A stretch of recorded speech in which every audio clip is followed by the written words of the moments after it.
Hello नमस्कार welcome welcome welcome welcome दरेक विद्यार्थी मित्रों विद्यागुरु गुजराती कॉमर्स पर हार्दिक हार्दिक हार्दिक स्वागत है। साथे साथे दादानी इंग्लिशनी दुनियामां पण स्वागत है। विद्यार्थी मित्रों भाई कई रीते बधा सेक्शननी तैयारी करावी, आईएमपी आपवाना होय अने स्ट्रेटेजी आपवानी बधुं आपो साहेब। एक वस्तु तो तमे आपता नथी कि अंग्रेजीनुं पेपर लखाय केम। तो भाई तमने आ प्रश्न होय अने आ प्रश्ननो जवाब जो विद्यागुरु गुजराती कॉमर्स चेनल न आपे एवुं तो शक्य ज नथी भाई। एटला माटे आजना विडियोमां आपणे भणवाना छीए समजवाना छीए। 15 मिनिटनी अंदर आपणे समजशुं कि आपणुं इंग्लिशनुं पेपर छे आपणे केवी रीते लखाय। बराबर, हूँ एवं क्लियर कहूँ छूँ, क्या सुधीनी बात करूँ छूँ, केटला पेजनुं इंग्लिशनुं पेपर लखवानुं छे। बराबर, कोक एक्स्ट्रा पुरवणी पेपरनी अंदर मागे छे अथवा तो 25-25 पेज लगे। भाई अंग्रेजीनुं पेपर आखुं तमने आवडतुं होय ने तोय तमारे केटला पेजमां पूरुं थई जाय ने एनो पण जवाब तमने આજના વિડીયોમાં મળી જશે। તો ભાઈ આખો વિડીયો જોવાનો છે, કઈ રીતે આખું પેપર લખાય, કઈ બાબતોને ધ્યાનમાં રાખવાની છે, કઈ ભૂલો કરવાની નથી, આ બધી જ વસ્તુ आपको मिलेगा ये वीडियो में। तो शुरू करते हैं। ना पैसा लगता है ना खर्चा लगता है, ना पैसा लगता है ना खर्चा लगता है, जय श्री राम बोलो दिल को बड़ा अच्छा लगता है। पहली सूचना, આપણે પેપર છે એ સેક્શન વાઇઝ લખવાનું છે, આડાવડું નહીં। પહેલા સેક્શન એ, પછી બી, પછી સી, પછી ડી અને પછી મને પહેલા આવડે એ પહેલા લખવું નહીં। પહેલો એ જ લખાવો જોઈએ, બીજો બી જ લખાવો જોઈએ, સી જ લખાવો, ડી જ લખાવો જોઈએ નહીં, આ મજ લખવાનું છે। સર એમ ન લખી તો ન હાલે, હાલે મને કાંઈ વાંધો નથી, પણ તમે મારી પાસે શીખવા આવ્યા છો, હું કહું છું નથી લખવાનું, ક્રમમાં જ લખવાના છે। એમાં શરૂઆત આપણે કરીએ। કયા સવાલ લખવાના છે એ પણ હું તમને સમજાવતો જઈશ, થોડું ધ્યાન દેજો। આ પેજ પુરવણી તમારી છે, આ સરસ મજાના અક્ષર લખ્યું, પણ એક અહીંયા આ પેપરમાં એક ભૂલ છે કે થોડા અક્ષર છે, રાઇટિંગ છે એ નાના છે। પણ તમે જો આ ચેક કરેલું હોય અથવા તો લખેલું હોય ને જોવું ગમે। હવે તમને એક પ્રશ્ન પહેલા એ છે કે સર આની અંદર કોઈ જગ્યાએ સવાલ લખ્યા નથી, અમને બધી એમ કહે છે કે સવાલ લખવા જરૂરી છે। ભાઈ હું તમને ક્લિયર કટ કહું છું, કોઈ જગ્યાએ હું જ્યાં આવશે ને એવું કહીશ અહીંયા લખવા પડશે, બાકી સેક્શન એમાં કોઈ જગ્યાએ સવાલ લખવા ફરજિયાત નથી। નથી નથી એટલે નથી, બરાબર, એટલે એ ક્લિયર છે। ખાલી કરવાનું શું તો સવારે નહીં ભાઈ, પેપર શરૂ થાય એટલે પહેલું પેજ જે હોય એમાં તમારે મોટા અક્ષરે આવી રીતે લખી દેવાનું છે સેક્શન એ। અહીંયા લખ્યું છે પણ હું તોય લખું છું। એ લખ્યા પછી તમને સાહેબ એની અંદર બધે સૂચનાઓ આપેલી હોય તો શું અમારી સૂચનાઓ લખવાની એકચ્યુઅલી? તો આ ક્લિયર કહી દઉં છું, ન લખો તો વાંધો નહીં, લખો તો હાલે। હું તમને ખાલી એ કહું છું અહીંયા નથી, પણ અહીંયા તમારે ખાલી નાના અક્ષરે એટલે કે ખાલી એટલી સૂચના, બીજું કાંઈ નહીં, ટ્રુ ફોલ્સ એમ કરીને પછી હાઇલાઇટ કરી દેવાનું અને પછી નંબર આપો 1 2 3 4 લખી નાખો। એક વસ્તુ યાદ રાખો, પુરવણી તમે ઘરેથી લઈને જતા, તમારે કાંઈ ખર્ચો નથી થતો અને આપણે બોર્ડનું ફોર્મ ભર્યું છે એટલે પૈસા ભર્યા છે, તો પુરવણી છે એ તમારે કંઈ ખર્ચો નથી થતો। તો બે કોઈથી ભેગા ભેગા નહીં લખી દેતા, એક ટ્રુ ફોલ્સ તમે અહીંયા લખ્યું છે, પછી જગ્યા છોડો, પછી બીજું, પછી જગ્યા છોડો, ત્રીજું, પછી જગ્યા છોડો, ચોથું, પછી જગ્યા છોડો। આ રીતે તમારે જગ્યા છોડી છોડીને લખવાનું છે। મસ્ત મજાનું પેપર ચેક કરવાવાળાને આંખે ઉડીને વળગવું જોઈએ કે એક નંબર ક્યાં પેપર લીખા હે।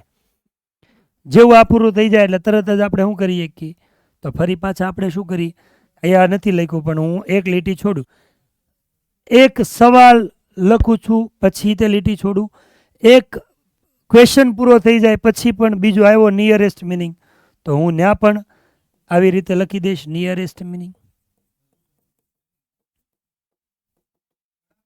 અને અંડરલાઇન કરી અને નંબર 5, નંબર 6 અને નંબર 7, બરાબર। પાછું આપણે તરત જ કયો ફંક્શનનો પ્રશ્ન આવે છે તો આયા તમે બીજું કાંઈ નહીં લખવાનું, આઈડેન્ટિફિકેશન એવું લખી દેવાનું। ન આવડે તો ખાલી ફંક્શન લખી દો તો હાલ છે અને એના સીધા તમારે નંબર 8, નંબર 9 અને નંબર 10 કરીને લખી દેવાનું છે। That's it.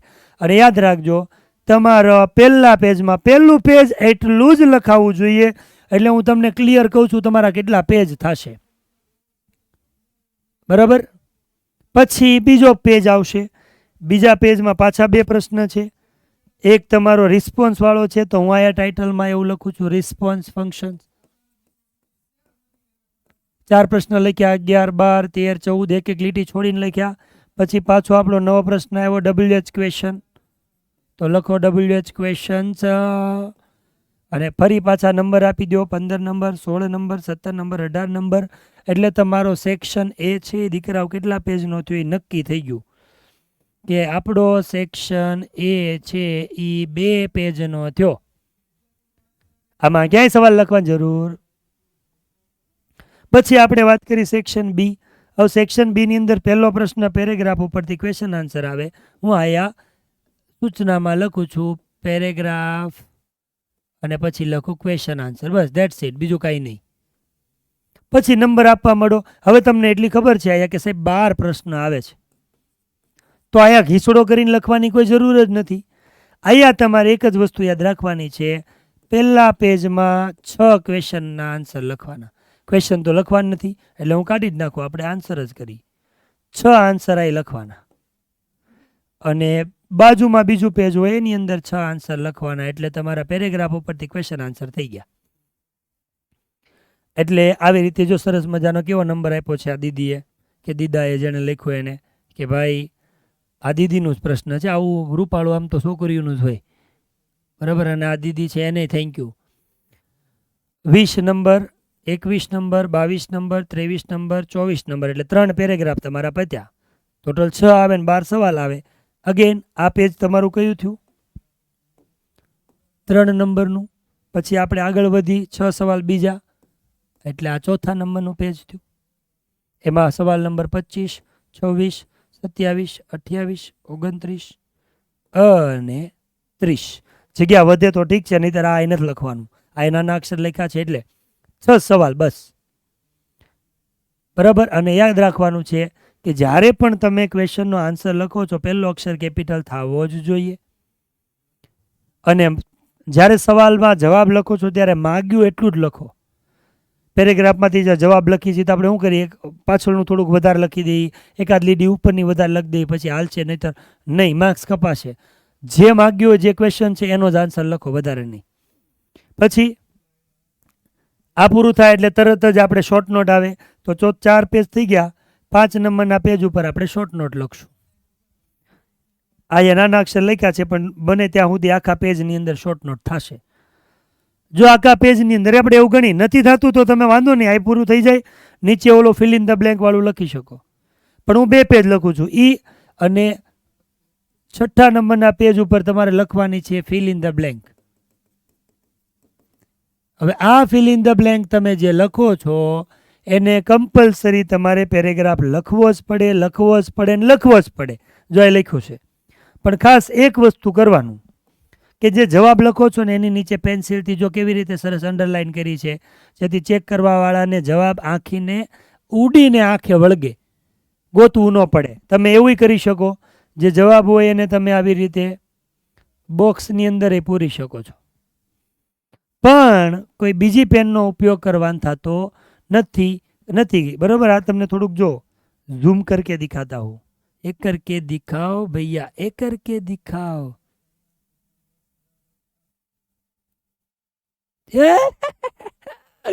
ચા જાશો કેમ આમ કરશો? જો કેવું સરસ લાગે છે. અને આપણા લીટા કાઢ નાખું પેલા. હવે અંડરલાઈન વર્ડ તમને બતાવું. જો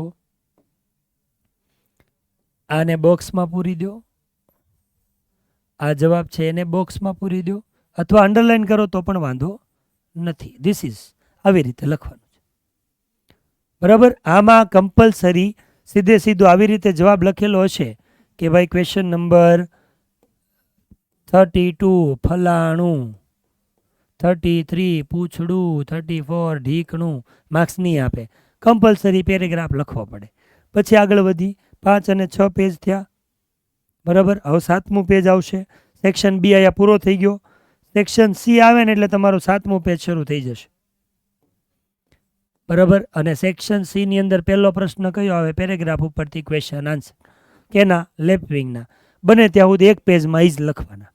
એટલે 7મા પેજની અંદર કમ્પલસરી તમારે લેફ્ટ વિંગના જે પ્રશ્ન છે ને એના આન્સર લખવાના, ખાલી આન્સર, બરાબર. અહીંયા તમે શું કરી શકો? ટાઇટલ આપી શકો. લખ્યું છે સેક્શન સી, એક લીટી છોડો પછી લખી નાખો પેરેગ્રાફ ઉપરથી ક્વેશ્ચન આન્સર અને બ્રેકેટમાં લખી નાખો લેપવિંગ. પછી એના 2 પેરેગ્રાફ આપ્યા છે, એકમાં 3 સવાલ એકમાં 2 સવાલ, તો 35, 36, 37. પછી આવી રીતે આમ 2 લીટી કરી દે પેન્સિલથી અને પછી 2 પ્રશ્ન 38 ને 39. બસ થઈ ગયું. 7 નંબરના પેજમાં એક જ લખવાનું. હા, 5 પ્રશ્ન પતી જાય, જગ્યા વધે છે તો તમે પેલો 39 પછી સીધો સમરી રાઇટિંગ આવે. પણ હું કહું છું નક્કી એક જ રાખો, 7 નંબરના પેજ ઉપર લેપવિંગના ક્વેશ્ચન લખાશે. બરાબર. 8 નંબરના પેજ ઉપર હું શરૂ કરી દઈશ સમરી. એટલે સમરી તમે લખો એટલે જો આમ દેખાશે તમને. હું તમને સમરી લખેલી દેખાડું. આ જો. હવે પછી ઉપર સવાલનો અહીંયા ક્વેશ્ચન નંબર આપ્યો છે, અહીંયા તમે લખી નાખો મોટા અક્ષરે સમરી એવું. અને પછી સમરી લખો, પછી ટાઇટલ લખો એટલે એક પેજ સમરીનું થયું. એટલે 2 પેજ થયા. એક પેજ તમારું થશે કયું? ન્યૂઝ ક્લિપિંગના પ્રશ્ન લખશો. અને એક મતલબમાં 4 પ્રશ્ન છે, ચારેયના 4 પેજ લેવાના. કયા કયા? એક પેજ સમરી માટે, એક પેજ પહેલું જ લેપવિંગના પ્રશ્નો માટે, એક ન્યૂઝ ક્લિપિંગના 5 પ્રશ્નો હમાડવા માટે અને એક સ્ટાન્જા ઉપરથી ક્વેશ્ચન આન્સરના. એટલે ટોટલ સેક્શન સી તમારો 4 પેજનો થવો જોઈએ. બરાબર.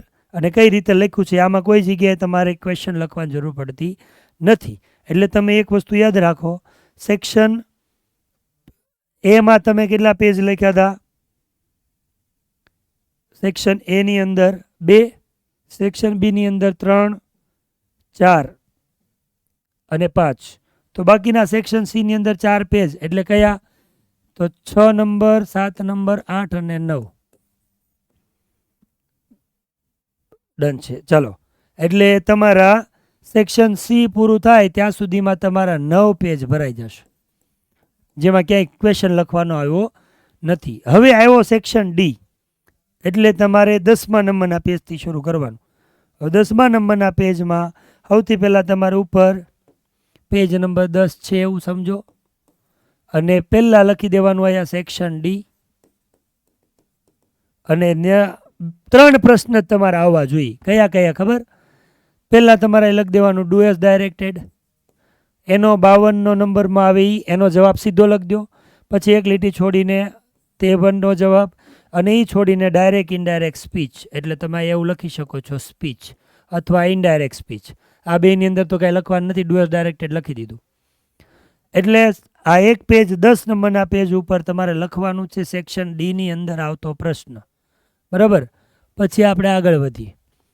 હજી બાકીના પ્રશ્ન વધ્યા. તો 11 નંબરના પેજ ઉપર તમારે જેવું આ ડાયરેક્ટ ઇનડાયરેક્ટ પૂરું થઈ જાય પછી તમારે 5 આ ફંક્શન્સ આવે છે.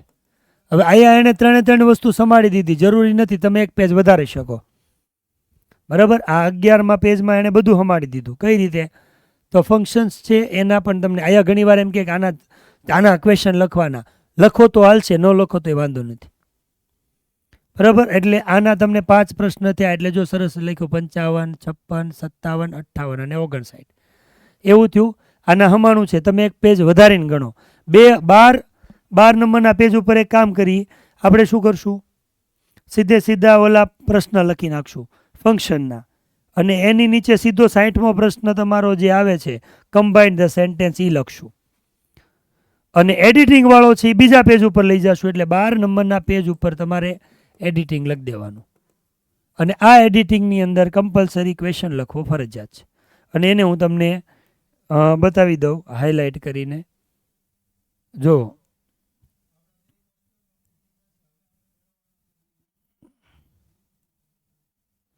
અહીંયા તમને જે જવાબ આપ્યા છે એને તમારે કમ્પલસરી શું કરવું પડશે? અહીંયા જુઓ, અંડરલાઇન કરી, અંડરલાઇન કરી, અંડરલાઇન કરી અને અંડરલાઇન કરી છે. અને આમાં કમ્પલસરી તમારે પેરેગ્રાફ કમ્પલસરી લખવો ફરજિયાત છે. કમ્પલસરી લખવો પડશે, લખવો પડશે, લખવો પડશે. એમાં કોઈ બે મત નથી. ફિલ ઇન ધ બ્લેન્ક હોય ત્યાં પેરેગ્રાફ આખો તમારે લખવો જ પડશે. બરાબર. એટલે આના તમારા કેટલા પેજ થયા? 11મું કીધું હતું ને એક એડિટિંગ એટલે 12 પેજ થઈ ગયા. 12 પેજ પૂરા થયા એટલે તમારો સેક્શન ડી પતી ગયો. બરાબર. પછી આવ્યા આપણે સેક્શન છેલ્લો ઈ. 13મા પેજથી શરૂ કરવાનું. આમાં તમારે આડાવળા બીજા બધા ક્રમમાં જ લખવાના. આની અંદર એક જગ્યાએ તમે આડાવળા ક્વેશ્ચન લખી શકો, લખવા હોય તો, નહીતર નહીં. કેટલા પેજનું લખવાનું એ કહી દઉં. અહીંયા નંબર આપ્યો છે ક્વેશ્ચન નંબર 65 અને એનો પ્રશ્ન છે આપણો ઇન્ફોર્મેશન ટ્રાન્સફર. તો અહીં લખી નાખો ઇન્ફોર્મેશન ટ્રાન્સફર એવું અને લખવા મળો. સાહેબ કેટલું લખવું પડે? બહુ થઈ ગયું બેટા, એક પેજમાં લખવાનું. બરાબર. નીચે 2-3 લીટી વધે ને તોય વાંધો નથી. એક પેજનું તમારું આવવું જોઈએ. પોણો પેજ થાય ને તોય વાંધો નહીં. તો વધે છે તો અહીંયા તમારે લખવાનું નથી, આ છોડ દેવાનું. એટલે 13 નંબરના પેજ ઉપર આ લખ્યું. 14 નંબરના પેજમાં આમ પહેલાં આવે એસે. બરાબર. અહીંયા હું એ જ લઈ લઉં છું, એસે. તો એસે આવે છે તો 14 નંબરનું પેજ તમારું 14 અને 15 અહીંયા લખો છો તો પાછળ સુધી. કોક એમ કે 4-4 પેજનો કાંઈ એસે ન હોય.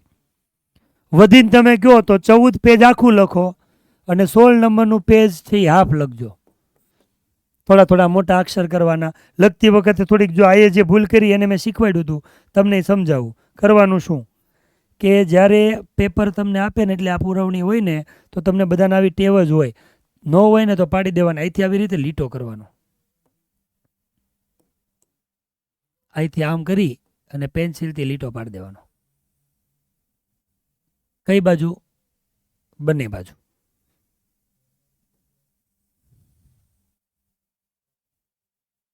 એટલે આ હવે તમારે આની અંદર જ લખવાનું થાય.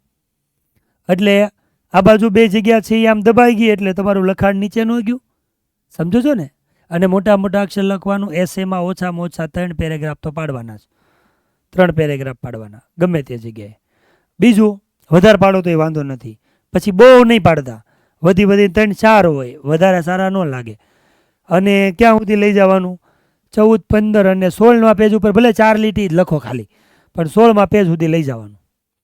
બરાબર. એ પૂરો થઈ જાય તમારો એસે. તમે છેલ્લે લખો તો એ વાંધો નથી. પછી તમારો 17મું પેજ આવશે. 17મા પેજની અંદર તમારે લખવાનું છે ક્વેશ્ચન નંબર 67 અને કરીને લખી દેવાનું એપ્લિકેશન. અને એપ્લિકેશન લખો એટલે ઓછામાં ઓછી 4 પેજની એપ્લિકેશન થાય જ. પહેલા પેજમાં તમે આ 2 એડ્રેસ લખ્યા, એપ્લિકેશન અને ઓપનિંગ પેરેગ્રાફ લખ્યો એટલે 17 નંબરનું પેજ થયું. 18 નંબરના પેજની અંદર તમે પર્સનલ ડિટેલ લખી, એજ્યુકેશનલ અને એક્સપિરિયન્સ લખ્યું એટલે 2 પેજ થયા. 19ના નંબરની અંદર પેજમાં તમે સેલેરી લખી, રીઝન લખ્યું, રેફરન્સ લખ્યું અને ક્લોઝિંગ પેરેગ્રાફ લખ્યો. અને 20 નંબરનું પેજ આવે એટલે 20 નંબરના પેજમાં તમે છેલ્લે સમાપન અને ક્લોઝિંગ પેરેગ્રાફનું કંઈક વધ્યું હોય તો એ લખો. એટલે 20 નંબરના પેજ ઉપર તમારે એપ્લિકેશન પૂરી થઈ. ક્વેશ્ચન ક્યાંય લખ્યા નથી. અને છેલ્લે યાદ રાખવાનું, છેલ્લો પ્રશ્ન આવે તમારો, આમાં નથી પણ આ એસે પછી આવશે. એ છે ઈમેલ. કયો છે? ઈમેલ. કદાચ એનો ફોટો નથી આવ્યો પણ તોય હું તમને શીખવાડી દઉં. બરાબર. પછીનો છેલ્લો પેજ આવે. ઈમેલ સાહેબ કેટલા પેજનો લખવાનો? તો 20 નંબરના પેજ ઉપર આપણું પૂરું થયું છે. બરાબર. તો પછીના પેજમાં એ ભલે જગ્યા વધે છે, તમારે 21 નંબરના પેજમાં ઈમેલ શરૂ કરવાનો અને 22મા પેજમાં હાફ થાય ને પૂરું કરી દેવાનું. એટલે તમે આવી રીતે લખો છો, સમજી લો આ 2 પેજ જ છે એવું ગણી લઉં. બરાબર. આ 2 પેજ છે. તો તમારે જ્યારે લખો છો ત્યારે ઈમેલની અંદર ખાસ કરીને તમારે પેન્સિલથી આવી રીતે બોક્સ બનાવી દેવાનું. એને મેં તમને ઈમેલ શીખવાડ્યો છે કઈ રીતે લખાય, આમ ખાના દોરવાના પેન્સિલથી અથવા તો પેનથી. પણ છેલ્લે 1-2 લીટી અને જે સમાપન છે ને અહીંયા જવું જોઈએ. એટલે 2 પેજ બીજા તમે એની અંદર એડ કરશો એટલે 22 પેજ થશે. 22 પેજ અને પુરવણી તમારી 24 પેજની હોય. એમાં 1 પેજ ઉપર તમારું નામ ને એવું હોય અને એ નામના પાછળના બીજા નંબરના પેજ ઉપર ખાસ કરીને તમને બધી ઇન્સ્ટ્રક્શન આપી હશે. એટલે 2 આ ને આ 24 પેજની પુરવણી હોય ને 24 પેજમાં તમારું પેપર આરામથી પૂરું થઈ જાય. કોઈ એક્સ્ટ્રા પુરવણીની જરૂર ન પડે. ઓછામાં થઈ જાય કેમ કે 1-2 જગ્યાએ મેં 1 પેજ વધારે ગણાવ્યું છે. ક્વેશ્ચન તમને હજી કહું છું, માત્ર ને માત્ર કઈ જગ્યાએ લખવાના? ફિલ ઇન ધ બ્લેન્ક જે આવે છે ત્યાં. બરાબર. જરૂર હોય, ઈચ્છા થાય તો શું કરશું? વધીને ફંક્શનમાં લખજો અને એડિટિંગ, બરાબર. બીજે કોઈ જગ્યાએ તમારે સવાલ લખવાની જરૂર નથી. એક અહીંયા તમને ખાસ બીજું કહી દઉં કે નિયરેસ્ટ મિનિંગમાં છે ને આવી રીતે જ લખજો. કેવી રીતે નિયરેસ્ટ મિનિંગમાં? કેવી રીતે? તો એવી રીતે, એવી રીતે, આવી રીતે, આવી રીતે આમ 4 શબ્દ લખીને પછી આમ અંડરલાઈન એવું નહીં, ક્વેશ્ચન લખો, આન્સર લખો. બીજું યાદ રાખવા જેવી બાબત, જે જગ્યાએ કેપિટલ આવો હોય ત્યાં કેપિટલ કરવો જ પડશે. જ્યાં કેપિટલ ન આવે ત્યાં નહીં કરતા. બને ત્યાં સુધી કોઈ પણ પ્રકારની છેકછાક આપણે કરવાની થતી નથી. કદાચ છેકછાક કરવાની થાય, બરાબર, દાખલા તરીકે મારે આવડો આ જવાબ છે એ મને ખોટો છે, મારે બીજો લખવો છે, તો આ લીટો મારી દો, બરાબર, અને પછી 16 નંબર છે એમ કરી નીચે કરીને લખી નાખો. કોઈ વર્ડ કાપવો છે, દાખલા તરીકે મારે આ ફોલ્સ છે એ કાઢી નાખવું છે, એ જવાબ ન આવે એમ, તો હું ખાલી એટલું કરીશ આમ, બરાબર. આમ કરી નથી દેવાનું, ખાલી માત્ર લીટો કરી દો એટલે તમારું ખોટું થઈ ગયું એમ જ સમજવાનું. અને છેલ્લે યાદ રાખવાનું કે તમારે જો પુરવણી લખ્યા પછી જો કોઈ પણ પેજ વધતું હોય તો આવી લીટો મારી દેવાનો, બરાબર. બીજી એક વસ્તુ, ઘણા લોકોને પરીક્ષાની બહુ બળતરા અને ચિંતા હોય એટલે થાય શું, લખતા આ પેજ ઉપર લખ્યું, સામેનું પેજ લખ્યું, પાછળના પેજ ઉપર લખવાનું ભૂલી જાય અને પછી એક પેજ પાસે લખી દે, વચ્ચે એક પેજ છૂટી જાય. પછી શું કરે? પછી સરસ મજાના અક્ષરે આવું લખે કે ભૂલથી છૂટી ગયેલ છે. તો તમારે એવું કાંઈ નથી કરવાનું ભાઈ, આવું લખવાનું નહીં. તમને ખબર પડે કે પેજ વધારાનું વધ્યું છે, બરાબર, કાંઈ કરો નહીં, ખાલી આમ કરીને આમ લીટો કરી દો, તમને કોઈ કાંઈ જેલમાં નહીં પૂરી દે, બરાબર. નાની મોટી બાબત ધ્યાન રાખવાની છે. રાઇટિંગ એવું નથી કે બહુ સારા કરો, પેપર ચેકર છે અને વંચાય એવી રીતે તમારા રાઇટિંગ થવા જોઈએ અને સારી રીતે પ્રેઝન્ટેશન હશે. અને એક બીજી બહુ સૌથી મોટી સલાહ, તમને એક્ઝામમાં કાંઈ આવડે, ઓલી દીદીનો રીલ્સ આવે બહુ ખબર કે તમને આવડે કે ના આવડે, એમ તમને કંઈ આવડે કે ના આવડે 100% વાક્ય મગજમાં ફિટ કરી દેવાનું છે કે હું 100 માર્કનું પેપર લખવાનો છું. સેક્શન એથી શરૂ કરીને સેક્શન E સુધી બધું લખે, આવડે તોય લખવાનું, ન આવડે તોય લખવાનું, બધા જ પ્રશ્ન અટેન્ડ કરવાના છે. સાચા ખોટા ગમે લખો પણ લખીને આવવાનું છે. આઈ હોપ કે તમે એક્ઝામનું પેપર કઈ રીતે લખાઈ સમજાશો, બરાબર. બીજી એક વસ્તુ કે પેપર જ્યારે હાથમાં આવે ત્યારે 15 મિનિટ પહેલી આવે છે, એમાં બળતરા કરવાની થતી નથી, આવડે છે એનો આનંદ લેવાનો છે, બરાબર. અને હજી આપણે એક્ઝામની તૈયારી માટે હજુ એક મેગા લેક્ચર લઈને આવવાના છીએ તમારા માટે. મહાતાંડવનો લેક્ચર આપણો 12 કલાક જેટલો લેક્ચર એક રહેશે, જેની અંદર સંપૂર્ણ ઇંગ્લિશ કરાવીશ, બરાબર. અને એ આપણા 3 તારીખે રહેશે, યાદ રાખજો, 3 તારીખે આપણો આ લેક્ચર રહેશે, એ ભૂલવાનું નથી, બરાબર. એ લેક્ચરની અંદર 3 તારીખે આવી જજો. આપણે સવારે 9 વાગે શરૂ કરશું, રાત્રે ક્યારે પૂરું કરશું એ નક્કી નથી. બીજું 3 વસ્તુ કરવાની છે. ડિસ્ક્રિપ્શનમાં એક લિંક આપેલી છે, કઈ તો કીધું આપણે જે હેતુલક્ષીની PDF છે એની વાત કરું છું. તો હેતુલક્ષીની PDF છે એ તમારે હજી પણ શોર્ટ ક્વેશ્ચન ને હેતુલક્ષી પ્રશ્નો તૈયાર કરવા માટે ન લીધી હોય તો એ પણ મેળવી લેજો. એક ડિસ્ક્રિપ્શનમાં વોટ્સઅપની ચેનલની લિંક આપેલી છે, બરાબર. તો આ બધી PDF જે કાંઈ લેક્ચરો ચાલે છે એની PDF તમને મળે છે, બરાબર. વિદ્યાયાત્રાની અપડેશન માટે અથવા કોઈ પણ બોર્ડ રિલેટેડ અપડેશન છે તો બધું અમે એમાં મૂકીએ છીએ. તો એ વોટ્સઅપ ચેનલ છે એની પણ ડિસ્ક્રિપ્શનમાં લિંક છે, એને પણ ક્લિક કરીને એમાં જોડાઈ જશું, બરાબર. અને આપણી 3 channel Vidyakul Gujarati commerce, standard 12 topper અને વિદ્યાકુલના શોર્ટ્સ, આ 3 ચેનલ છે એને પણ સબસ્ક્રાઈબ કરશું. અને વધારે ઇંગ્લિશની તૈયારી કરવા માટે પાછા નવા વિડીયોમાં મળશું. ત્યાં સુધી રજા લઈએ. ટાટા બાય, જય શ્રી કૃષ્ણ, હર હર મહાદેવ, રાધે રાધે.